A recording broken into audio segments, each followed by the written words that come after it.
Hello everyone. तो आज हम बात करेंगे कैल्शियम की डिफिशियंसी से होने वाली प्रॉब्लम्स और उसका रेजोल्यूशन, कैसे हम उसे ट्रीट करें।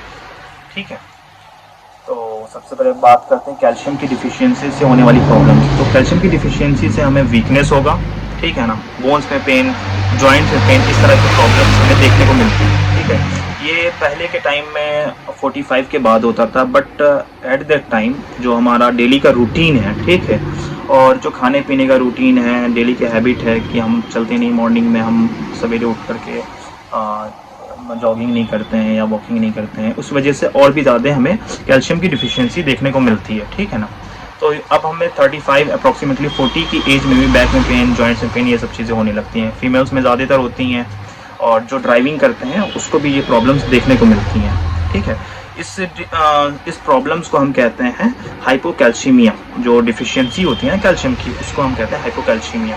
तो इसमें कैल्शियम की डिफिशियंसी से होने वाली डिजीज़ को हम ऑस्टियोपोरोसिस कहते हैं। ऑस्टियोपोरोसिस में बोन्स जो होते हैं ना वो बिटर हो जाते हैं, बिटर होने के बाद वो काफ़ी कमज़ोर हो जाते हैं। ठीक है, दूसरा होता है रिकेट एंड ऑस्टोमलेशिया, जिसमें जो बोन्स होते हैं वो काफ़ी सॉफ्ट हो जाते हैं। सॉफ्ट हो जाने की वजह से उसमें डिफॉर्मेशन स्टार्ट हो जाता है। तो ऐसे में हम कैल्शियम लेते हैं एंड विटामिन D3 लेते हैं। विटामिन D3 जो एनर्जी और इम्यूनिटी बूस्ट का बेस्ट सोर्स माना जाता है, और भी कई सारी चीज़ों में काम आता है।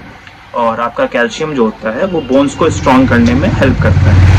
एक क्वेश्चन हमसे कंटिन्यू पूछा जाता है कि what is the best form of calcium, calcium का बेस्ट फॉर्म कौन सा होता है। तो कई सारी रिसर्च में, कई सारी स्टडी से ये पता चलता है कि कैल्शियम सिट्रेट और कैल्शियम मैलिनेट जो होता है ना वो बेस्ट फॉर्म होता है। ये देख सकते हैं आप लोग। इफ़ अगर आपको क्लियर नहीं हो रहा है तो आप सर्च कर सकते हैं, कैल्शियम सिट्रेट बेस्ट फॉर्म होता है। और आजकल ज़्यादातर मार्केट में चलता है कैल्शियम कार्बोनेट। ये मार्केट में बहुत कॉमनली अवेलेबल होने वाली कैल्शियम मेडिसिन है। इसमें प्रॉब्लम एक ही आता है, जो इसका जो एब्जॉर्प्शन होता है कैल्शियम सिट्रेट से कम होता है। ठीक है ना, और इसको कंटिन्यू लेने की वजह से डाइजेशन में इशू आते हैं, ब्लॉटिंग होने लगती है एंड कई सारी प्रॉब्लम्स आने लगती हैं। ठीक है ना, कई सारे लोगों का ये भी बोलना होता है कि सर हम विटामिन D3 की कंटिन्यू कैप्सूल्स ले रहे हैं, लेकिन विटामिन D3 की डिफिशियंसी है उसका फुलफिलमेंट नहीं हो पा रहा है। तो ऐसे में आपको ये नहीं पता होता है कि आप इसे कैसे लें।